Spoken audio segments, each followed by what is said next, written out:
الحمد لله نحمده ونستعينه ونستغفره ونؤمن به ونتوكل عليه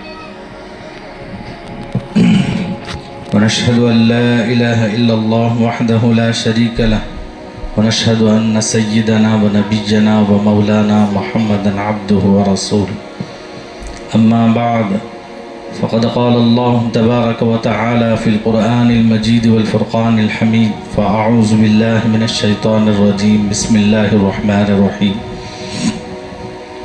يا أيها النبي قل لأزواجك وبناتك ونساء المؤمنين يدنين عليهن من جلابيبهن ذلك أدنى أن يعرفن فلا يؤذين وكان الله غفورا رحيما صدق الله العظيم اللهم صل على سيدنا وشفيعنا ومولانا محمد وعلى آل سيدنا وشفيعنا ومولانا محمد وبارك وسلم اللهم صل على سيدنا وشفيعنا ومولانا محمد وعلى آل سيدنا وشفيعنا ومولانا محمد وبارك وسلم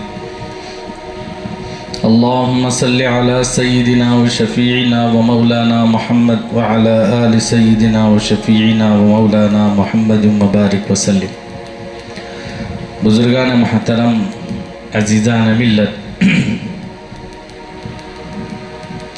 دنیا کا ایک دستور ہے کہ ایک کمپنی چلانے والا ہو یا ایک گھر چلانے والا ہو کہ کمپنی چلانے والا اپنی کمپنی کے اصول و ضوابط پہلے تیار کرتا ہے کہ میرے لیے میری کمپنی میں کیا کیا اصول ہونا چاہیے۔ مثال کے طور پر ایک اصول یہ ہے کہ سب سے پہلے دروازے پر لکھا جاتا ہے کہ ہمارے کمپنی میں وہ آدمی داخل نہیں ہو سکتا جو سگریٹ کا عادی ہو، ہماری ہوٹل میں وہ داخل نہیں ہو سکتا جو سگریٹ کا عادی ہو۔ کیوں؟ حالانکہ دنیا میں ہر ایک کو ہر چیز کا اختیار ہے، آزادی ہے، کچھ بھی کر سکتا ہے، لیکن ایک کمپنی کا مالک یہ نہیں چاہتا کہ ایک غلط حرکت کرنے والا میری کمپنی میں داخل ہو۔ اگرچہ کہ سگریٹ نوشی سے کمپنی کا تو نقصان نہیں ہوتا، نقصان ایسا ہوگا کہ کبھی چنگاری لگ گئی تو جس کی وجہ سے ساری کمپنی کیا ہو جائے، ختم ہو جائے۔ تو اس وجہ سے پہلے اصول بناتے ہیں، پہلے قانون بناتے ہیں، اس کے مطابق کمپنی کا مالک فالو ہوتا ہے اور دوسرے لوگوں کو فالو کرنے کا حکم دیتا ہے۔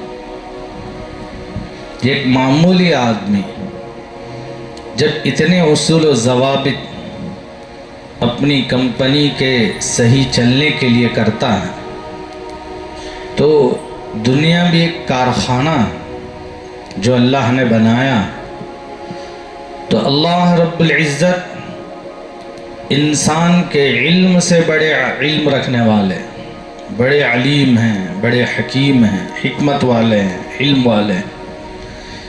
ایک آدمی اپنی کمپنی کو خراب نہیں کرنا چاہتا، اس کے علم کے مطابق کچھ چیزیں تیار کرتا ہے کہ اس کو کیا کریں، فالو کریں تو ہماری کمپنی صحیح چلے۔ ایسے ہی اللہ رب العزت نے قرآن مجید کے ذریعے سے اپنے نبی صلی اللہ علیہ وسلم کے ذریعے سے انسانوں کی فلاح بہبودی کے لیے کچھ قوانین، کچھ اصول بتائے۔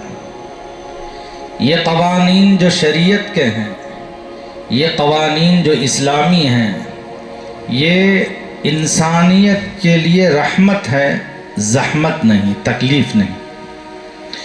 شریعت کا قانون انسانیت کے لیے کیا ہے؟ رحمت ہے، باعث تکلیف نہیں ہے۔ لیکن آج دنیا والوں نے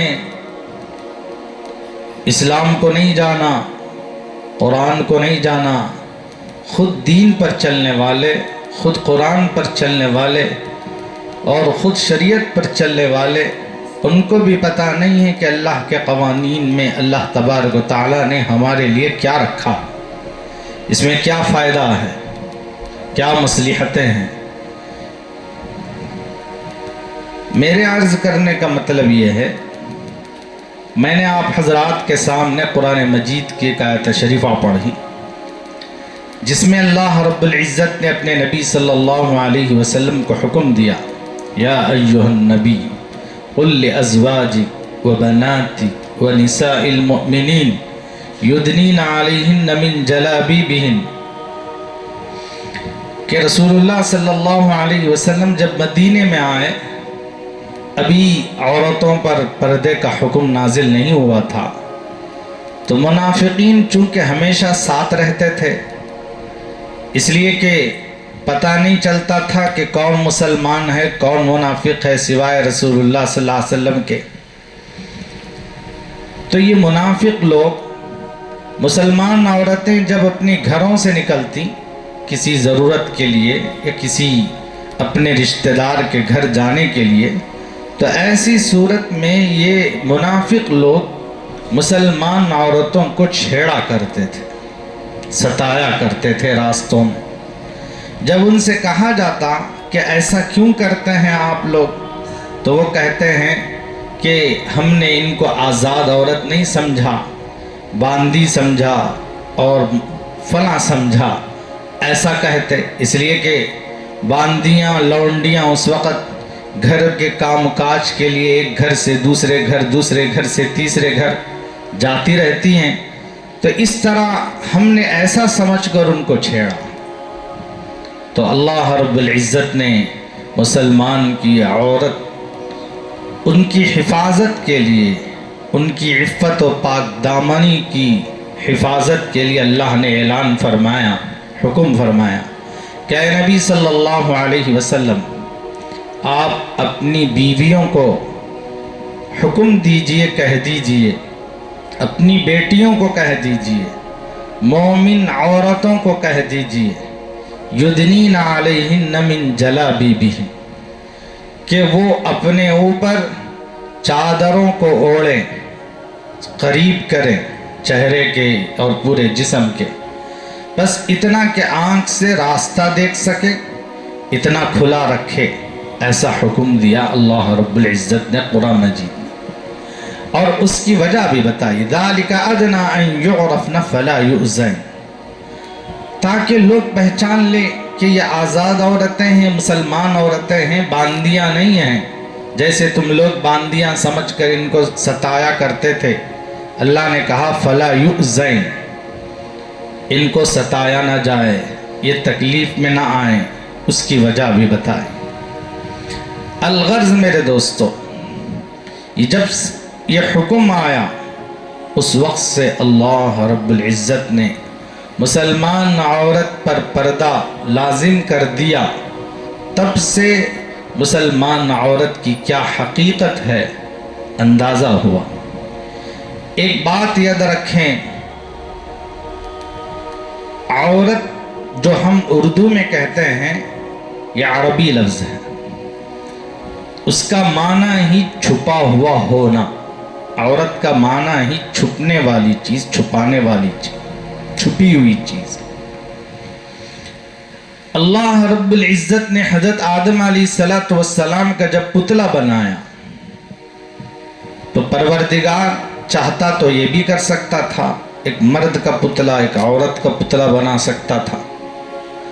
آدم کا پتلا بنایا لیکن حوا کا پتلا نہیں بنایا۔ علماء اس کی وجہ، اس کی توجیہ بیان فرماتے ہیں کہ مرد کا پتلا بنایا تو زمین نے دیکھا، آسمان نے دیکھا، فرشتوں نے دیکھا، سب نے دیکھا، لیکن حوا کو اللہ رب العزت نے پتلا بنا کر جیسے آدم کو رکھا ویسے حوا کو نہیں رکھا۔ کیوں نہیں رکھا؟ اس لیے کہ یہ پردے کی چیز ہے۔ وہیں سے اللہ رب العزت نے عورت کا احترام کیا۔ کب؟ جب تخلیق ہوئی تبھی سے عورت چھپی ہوئی چیز ہے، اللہ نے انسانیت کو بتایا۔ لیکن انسان سمجھتا نہیں ہے، دنیا پاگل ہے، اسی پاگل پن کی طرف بھی سب جا رہے ہیں۔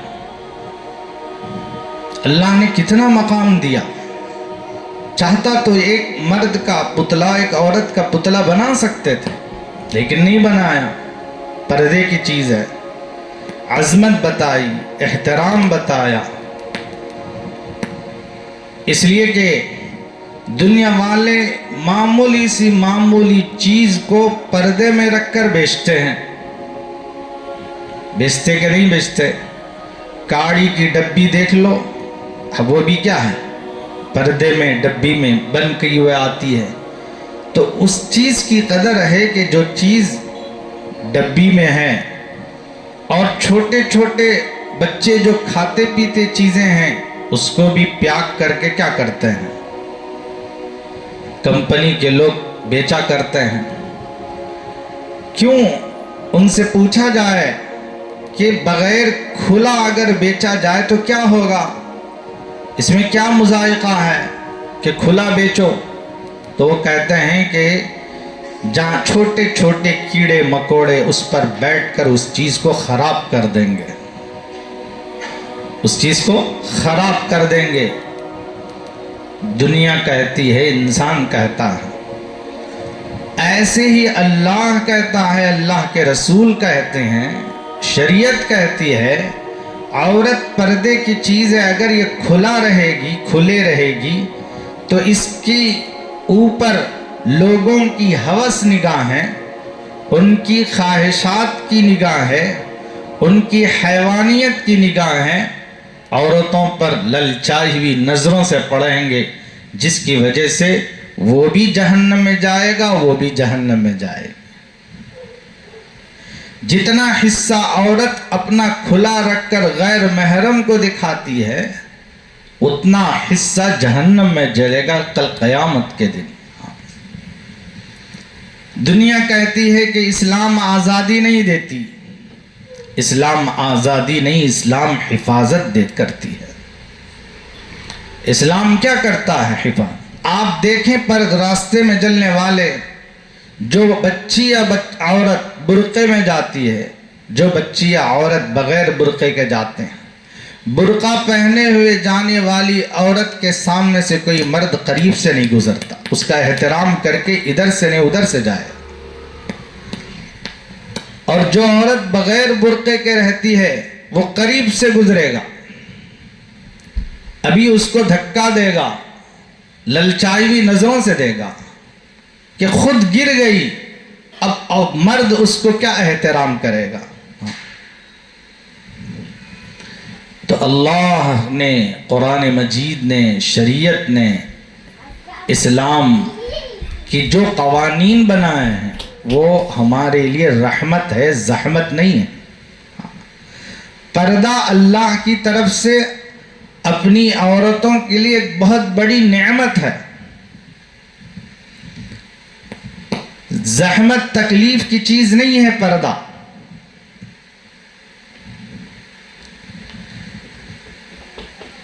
رسول اللہ صلی اللہ علیہ وسلم ایک مرتبہ حضرت فاطمہ رضی اللہ عنہ، فاطمہ رضی اللہ عنہ رسول اللہ صلی اللہ علیہ وسلم کی صاحبزادی ہیں، لیکن مقام کیا ہے معلوم ہے؟ جنت کی کل پورے خواتین کے آپ سردار ہوں گی۔ یہ مقام چپکے نہیں ملا، یہ مقام نبی کی بیٹی ہے اس وجہ سے نہیں ملا میرے دوستو، یہ مقام حضرت فاطمہ رضی اللہ عنہا کی خوبیوں سے ملا، آپ کی صفات سے ملا۔ آپ کے اندر اللہ نے ایسی خوبیاں، ایسی صفات رکھی تھیں جس کو سن کر ہم اپنے بچیوں کو بتائیں، اپنے عورتوں کو بتائیں کہ تم کل قیامت کے دن فاطمہ کے ساتھ اٹھنا چاہتی ہو تو فاطمہ کے اخلاق اپنے اندر پیدا کرو۔ تم کل قیامت کے دن جنت میں فاطمہ رضی اللہ عنہا کے ساتھ اٹھنا چاہتی ہو، رہنا چاہتی ہو تو زندگی میں حضرت فاطمہ کے اخلاق اور صفات اپنے اندر لاؤ۔ ایک مرتبہ رسول اللہ صلی اللہ علیہ وسلم مہینے کا چاند نظر آیا تو آپ نے دیکھا، گھر تشریف لائے، اپنی صاحبزادی سے کہا بیٹا تم نے بھی چاند دیکھا ہے؟ پہلی کا چاند نظر آیا ہے۔ جیسے آج ہم انگریزی کے 1 تاریخ کے جتنے ہم منتظر رہتے ہیں کہ 1 تاریخ کب آئے گی، ہمیں چاند کا تو کچھ پتہ ہی نہیں چلتا۔ ہمیں چاند اس وقت معلوم ہوتا ہے جب رمضان کا چاند نظر آئے اور عید کا چاند نظر آئے۔ 2 چاند ہی پورے مسلمان کو معلوم ہوتے ہیں۔ یہ بھی نہیں معلوم کہ چاند کے مہینے میں کتنے دن ہوتے ہیں۔ ایک نے تو 31 دن بتائے، جیسے عام انگریزی مہینوں کے 31 دن ہوتے ہیں، 30 پر 1 دن۔ چاند کے مہینہ 30 پر 1 دن کا نہیں ہوتا، 30 کا 29 کا ہی ہوتا ہے چاند۔ اس اعتبار سے ہر سال 10 دن گھٹ کر آتے ہیں، 10 دن بڑھ کر آتے ہیں۔ الغرض وہ بات الگ ہے۔ تو پہلے صحابہ رضی اللہ عنہ مجمعین کو اور علماء کو، صحابہ کو چاند کی تاریخ کی اہمیت کا اندازہ تھا، تو اللہ کے نبی علیہ الصلوۃ والسلام نے اپنی بیٹی سے پوچھا کہ بیٹی چاند آج کا دیکھا ہے؟ تو حضرت فاطمہ کہتی ہیں کہ ابا جان میں نے چاند نہیں دیکھا۔ کیوں نہیں دیکھا؟ دیکھ لی تھی تو کیا ہوتا؟ قربان جائیے حضرت فاطمہ رضی اللہ عنہ پر، فرماتی ہیں، کہتی ہیں ابا جان میں نے اس لیے نہیں دیکھا کہ چاند کے اوپر نگاہیں ہر مرد کی پڑتی ہیں، اس میں محرم کی بھی پڑتی ہیں، غیر محرم کی بھی پڑتی ہیں۔ اب میں بھی دیکھوں اس چاند کو، جس چاند کو غیر محرم بھی دیکھ رہے ہیں، میں بھی دیکھ رہی ہوں، تو کہیں ہماری شعاعیں، ہماری نگاہیں اس کی طرف ٹکرا نہ جائیں۔ حالانکہ ایسا کچھ نہیں ہے، لیکن دل میں تقویٰ ہے، ڈر ہے، خوف ہے، احتیاط ہے، جس کی بنیاد پر کہاں تک سوچی ہے حضرت فاطمہ رضی اللہ عنہ۔ ایسے ہی جنت کی خاتونوں کی سردار نہیں بنی آپ جنت کی خاتونوں کی سردار ہیں حضرت فاطمہ رضی اللہ عنہ۔ یہی نہیں میرے دوستو، ایک مرتبہ مجلس میں رسول اللہ صلی اللہ علیہ وسلم، شریعت کی نگاہ میں پسندیدہ عورت کون ہے؟ شریعت کی نگاہ میں، اللہ کی نگاہ میں پسندیدہ عورت کون ہے؟ صحابہ کی مجلس میں اللہ کے رسول صلی اللہ علیہ وسلم سوال کرنے لگے، پوچھنے لگے، دریافت کرنے لگے۔ کسی نے کچھ کہا، کسی نے کہا زیادہ عبادت کرنے والی، کسی نے کہا گھر میں رہنے والی، کسی نے کہا پردے میں رہنے والی، کسی نے کہا صدقہ خیرات کرنے والی، کسی نے کہا تلاوت کرنے والی، کسی نے کہا ذکر کرنے والی۔ مختلف صحابہ نے مختلف باتیں کہہ رہے تھے۔ اسی مجلس میں حضرت علی رضی اللہ عنہ بھی موجود تھے۔ آپ کو کوئی کام آیا تو آپ سیدھے گھر آئے، اور گھر آ کر حضرت فاطمہ رضی اللہ عنہ سے بات کرتے رہے۔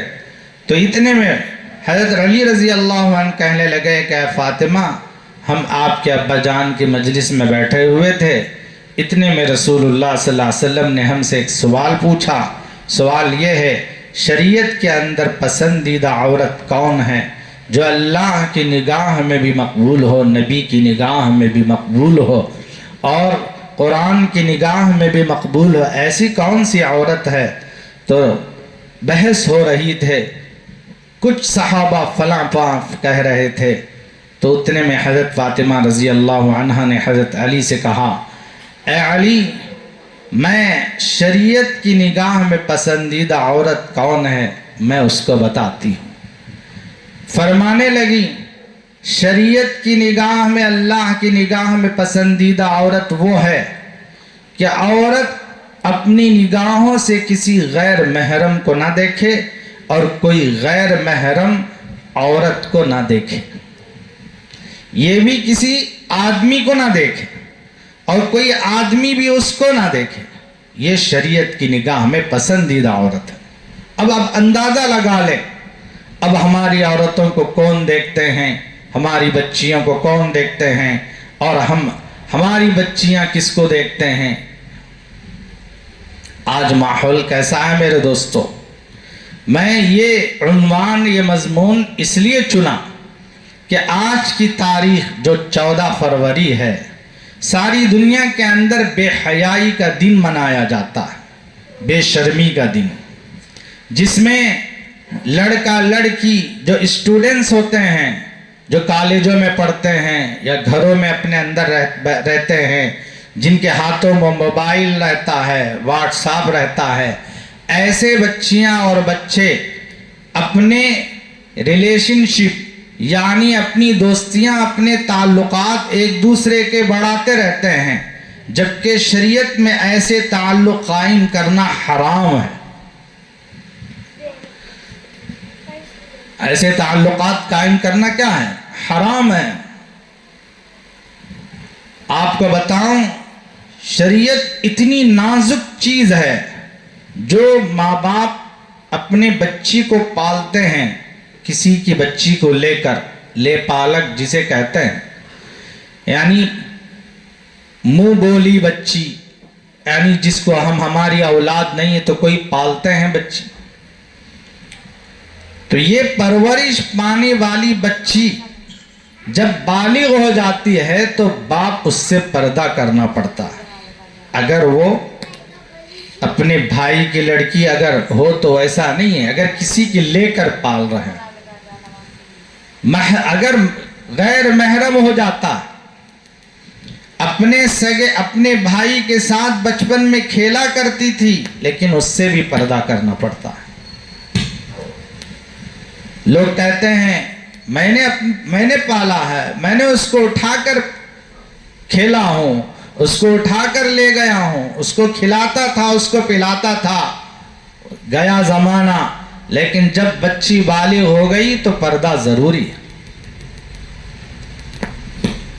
امیر المؤمنین عمر رضی اللہ عنہ، آپ کی صاحبزادی رسول اللہ صلی اللہ علیہ وسلم کے نکاح میں تھی، حفصہ رضی اللہ عنہ۔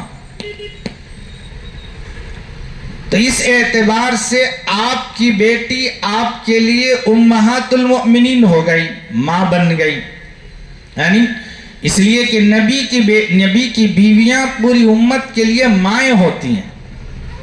نبی کی بیویاں امت کے لیے کیا ہوتی ہیں؟ مائیں ہوتی ہیں۔ اس اعتبار سے حفصہ رضی اللہ عنہ، حالانکہ حضرت عمر رضی اللہ عنہ کی بیٹی ہے، ایک مرتبہ حفصہ رضی اللہ عنہ امیر المؤمنین عمر رضی اللہ عنہ کے گھر آئی ہوئی تھی، میکہ آئی ہوئی تھی، باپ کے گھر۔ تو حضرت عمر رضی اللہ عنہ گھر کے باہر دہلیز پر بیٹھے ہوئے تھے۔ راستے میں گزرنے والے نے کسی نے پوچھا، امیر المومنین یہاں بیٹھے ہوئے ہیں؟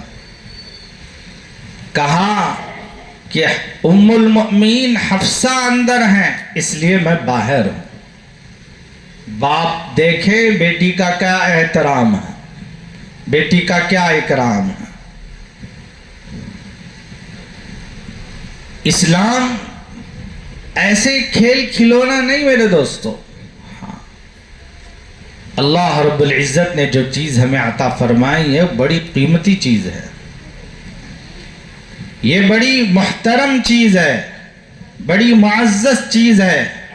آج ہم اس کو ضرورت کی چیز بنا دی، پسند آیا استعمال کر لیے، پسند نہیں آیا چھوڑ دیے، اور خود ہم اپنے اسلامی چیزوں پر شکایت کرنے لگے، ایسا اسلام میں کیوں ہے، ایسا دین میں کیوں ہے۔ اگر کیوں ہے کہ اگر کسی کے اندر خیال آ گیا تو سمجھو وہ دین سے چلا گیا، دین سے چلا گیا۔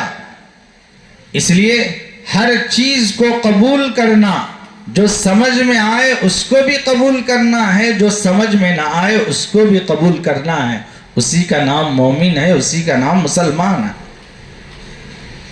جو سمجھ میں آئے تو قبول کر لیے، سمجھ میں نہیں آئے چھوڑ دیے، اس کو کامل ایمان والا، کامل مسلمان نہیں کہتے۔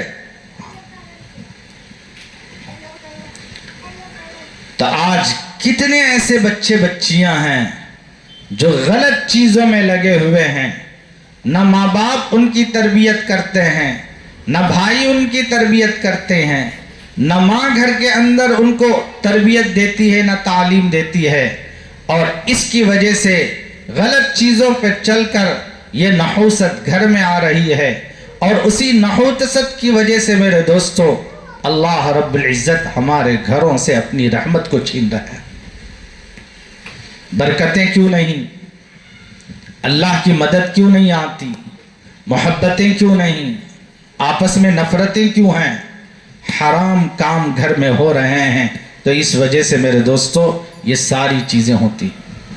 گناہ کا اثر بہت خطرناک ہوتا ہے، ہم معمولی سمجھتے ہیں، رات بھر موبائل میں ہم بات میں لگے ہوئے ہیں، گناہ ہو رہا ہے، کوئی باپ نہیں ٹوکتا، کوئی بھائی نہیں ٹوکتا۔ اب یہ جب جڑ پکڑ جاتی ہے تو اس وقت روتے پھرتے ہیں کہ جو چیز نہیں ہونا تھا وہ ہو گیا، پہلے سے اگر تربیت دیے ہوتے تو یہ چیز یہ نوبت نہیں آتی۔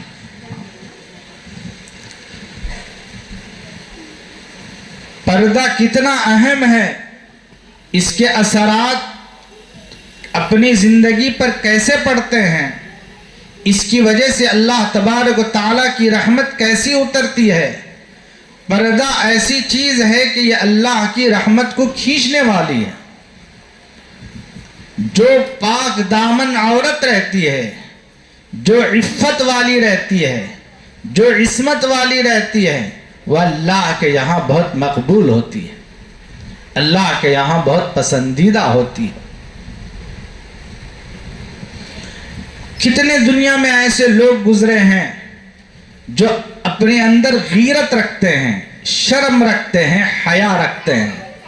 آج مسلمان غیرت کھو گیا، مسلمان شرم کھو گیا، اپنی عورتوں کو باہر بھیج دیتے ہیں، اور وہ سب کی ہوس کی نگاہیں ان پر پڑے، اس سے کچھ نہیں ہوتا۔ اس طرح ہم اپنی غیرت کھو گئے میرے دوستوں۔ حدیث میں آتا ہے، رسول اللہ صلی اللہ علیہ وسلم نے فرمایا، اذا لم تستحی فاصنع ما شئت، جب تمہارے اندر شرم ہی نہ رہے جو چاہو تم کر لو۔ ایسا ہی ہو رہا، جب ہمارے اندر شرم ہی نہیں ہے جو چاہے ہو رہا۔ بے حیائی ایسا بڑا گناہ ہے جس سے اللہ رب العزت آنے والی ہر خیر کو چھین لیتے ہیں۔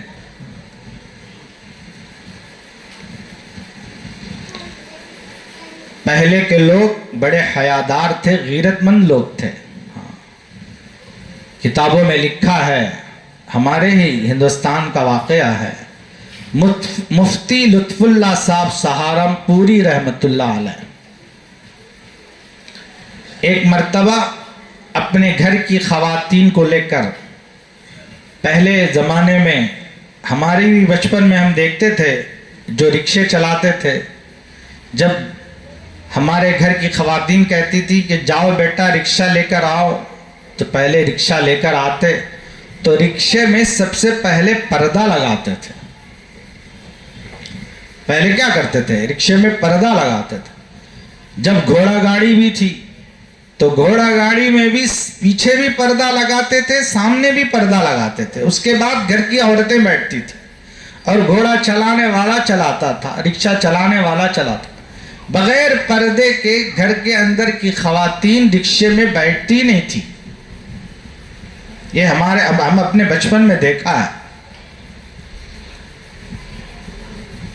تو مفتی لطف اللہ صاحب سہارنپوری رحمت اللہ علیہ ایسے ہی اپنے گھر کی خواتین کو لے کر دوسرے قریے میں جا رہے تھے، شادی کا ماحول تھا، تو شادی میں شرکت کے لیے اپنی خواتین کو لے جا رہے تھے۔ تو تو اس زمانے میں ڈاکوؤں کا زمانہ، راستہ محافظ نہیں رہتا تھا، چور لٹیرے رہتے تھے. شام جیسے ہی ہو جاتی، ذرا تھوڑا سا اندھیرا ہو جاتا تو لوگ اس کو غنیمت سمجھ کر جھپٹ جاتے. ایسا راستہ تھا، وہ بھی یو پی کا علاقہ. تو آپ اپنے خواتین کو لے کر جا رہے ہیں، پردے میں ہیں خواتین. تو چند ڈاکو بالکل قریے کے بالکل کونے میں جنگل میں کھڑے ہوئے تھے. سواری کو دیکھا اور آگے پیچھے کوئی نہیں ہے، صرف ایک مرد ہے. اب تو ڈاکوؤں کے اندر خیال پیدا ہوا تو اس کو لوٹنا ابھی آسان ہے. تو فوراً ایک آدمی آیا، آ کر کہنے لگا کہ اس کے اندر جتنی عورتیں ہیں سب کو باہر نکالو، ان کے پردہ بھی تار کریں گے، ان کے گلوں میں ہاتھوں میں جتنے زیور ہیں اس کو بھی چھین لیں گے ہم. تو مفتی لطف اللہ صاحب سہارنپوری رحمت اللہ علیہ رکشے سے اتر کر اس ڈاکو کے پاس گئے اور جا کر اس کے ہاتھ پکڑا. کہا کہ اے میرے بھائی، میں وعدہ کرتا ہوں تجھ سے، میں اپنی خواتین کی پہنے ہوئے جتنے زیورات ہیں تجھے چھیننے کی ضرورت نہیں ہے، لوٹنے کی ضرورت نہیں ہے. وہ پورے زیورات میں لا کر پوٹلی میں باندھ کر تیرے حوالے کر دوں گا، لیکن ان کو سواری سے نہ اتار، میری غیرت گوارا نہیں کرتی، ان کو سواری سے نہ اتار. اس نے کہا کہ بغیر محنت کیے، بغیر لوٹے، بغیر جھپٹے جب چیز ہمیں مل رہی ہے تو ہم ظلم کیوں کریں؟ ٹھیک ہے آپ لے آؤ. چنانچہ وہ چلا گیا اور اپنے گھر کی خواتین کو پردے میں کہا کہ اے میری بہنوں، اے میرے بچیوں، آپ جتنے جتنے زیور پہنے ہیں سب نکال کر دے دو. پورے کے پورے زیور، کنگن، بالیاں سب نکال کر دے دیے اور اس کو پوٹلی میں باندھ کر لے جا کر کیا اس ڈاکو کے حوالے کیا. جیسے ہی ڈاکو کے حوالے کیا اور اس کے بعد چلتے بنے.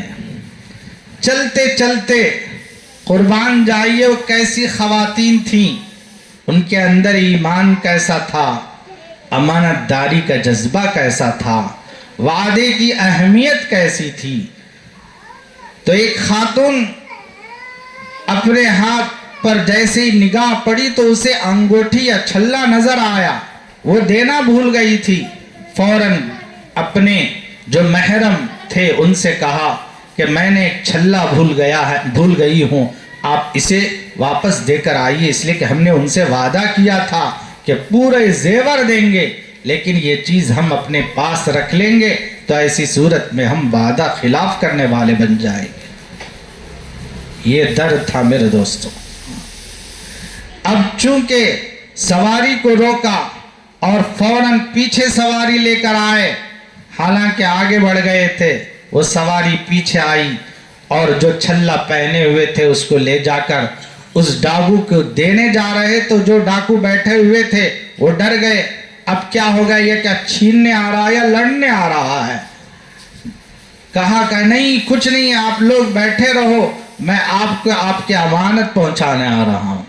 ہم نے تم سے وعدہ کیا تھا کہ ہماری عورتوں کو پردے میں ہیں ان کو ہاتھ نہیں لگانا، ہم خود ساری چیزیں تمہارے حوالے کریں گے، لیکن ایک چیز رہ گئی تھی، اب یہ چیز لے لو. وہ ڈاکو مسلمان تھے، لوگ کہنے لگے ہم بھی اللہ کے ماننے والے، ہم بھی اللہ سے ڈرنے والے، میں بھی مسلمان ہوں، میں کسی کا مال چھین کر کھا رہا ہوں. ان کے اندر کتنا ڈر ہے، خوف ہے کہ ایک چیز چھوٹ گئی تو واپس جاتے ہوئے پلٹ کر آ کر یہ چیز حوالے کر کے جا رہے ہیں، ایسی کون سی طاقت ہے. فوراً بدل گئے میرے دوستو، ہماری خوبی کی وجہ سے، ہماری امانت داری کی وجہ سے، ہماری وعدے کی وجہ سے. آج بھی ہم مسلمان ہیں، بولتے کچھ ہیں کرتے کچھ ہیں. کہتے کچھ ہیں اور سمجھتے کچھ ہیں. آج بھی ہم مسلمان ایسے سے اسلام ہمارے سے کچھ نہیں ہوگا میرے دوستو. ہمارے بڑے جو کر کے گئے ہیں ان کے اثرات ہیں, ان کے برکات ہیں, جو آج ہم اللہ ہمیں جلا رہا ہے, ہمیں کھلا رہا ہے. ورنہ تو ہمارے اعمال سے تو کچھ نہیں ہے. ہم تو اپنے عمل سے اللہ کے دین کو خراب کر رہے ہیں, بدنام کر رہے ہیں. اللہ ہمیں اس کا ذریعہ نہ بنائے, اس کا وسیلہ نہ بنائے. اس کی دعا کرنا چاہیے. دین کی اشاعت کرنے میں, دین کی حفاظت کرنے میں ہمیں مدد کرنی چاہیے, لیکن دین کو بدنام کرنے میں مدد نہیں کرنا چاہیے. وَتَعَاوَنُوا عَلَى الْبِرِّ وَالتَّقْوَى وَلَا تَعَاوَنُوا عَلَى الْإِثْمِ وَالْعُدْوَانِ. نیکی میں, تقوی میں تم ساتھ دو, ایک دوسرے کی مدد کرو. گناہ میں, دشمنیوں میں, وعدہ خلافی میں, ظلم میں ایک دوسرے کا ساتھ مت دو. اللہ کہتا ہے, قرآن کہتا ہے. تو مسلمان میں غیرت ہوتی تھی, جس غیرت کی بنیاد پر زندگیاں بدل جاتی تھی. آج ہمارے اندر غیرت ہی نہیں ہے, زندگیاں کہاں بدلتی. ہماری گھر میں ہماری بچی نہیں بدلتی تو ہم دوسروں کی بچیوں کو کیا بدلیں گے. ہمارے گھر میں ہماری عورت ہی نہیں بدلتی تو ہم دوسروں کی عورتوں کو کیا بدلیں گے. دہلی کے اندر شیخ عبدالحق محدث دہلوی رحمۃ اللہ علیہ کہتے ہیں, دہلی میں گرمی کا زمانہ تھا, قحط پڑ گیا, پانی نہیں, چرندے پرندے درندے سب پیاس سے بلبلا رہے تھے, مرتے چلے جا رہے ہیں, اور سارے جانور سوکھتے چلے جا رہے ہیں. لوگ بھی پانی کو ترس رہے ہیں. ساری انسانیت کی نگاہیں آسپار پر ہے. پورے کے دلی کے شہر کے پورے لوگ اس وقت کے علماء کے پاس گئے, کہنے لگے کہ بارش کے لیے دعا کا کوئی نظم کرے, اس لیے کہ بارش نہیں ہو رہی ہے. سارے علماء نے اعلان کیا کہ میدان میں جمع ہو جائیں, استسقا نماز پڑھیں گے, یعنی اللہ سے بارش کو طلب کرنے والی نماز پڑھیں گے. چنانچہ نماز پڑھی گئی میدان کے اندر, سارے کے سارے جمع ہو گئے.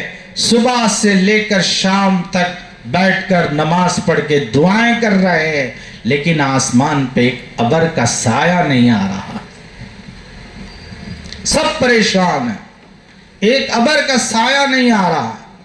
تو جس میدان میں سارے لوگ بیٹھ کر رو رہے ہیں, گڑ گڑا رہے ہیں, اس میدان سے ایک آدمی سواری پر سے گزرتا ہے کہ سامنے وہ بیٹھا ہوا ہے, پیچھے ایک پردے میں خاتون بیٹھی ہوئی ہے.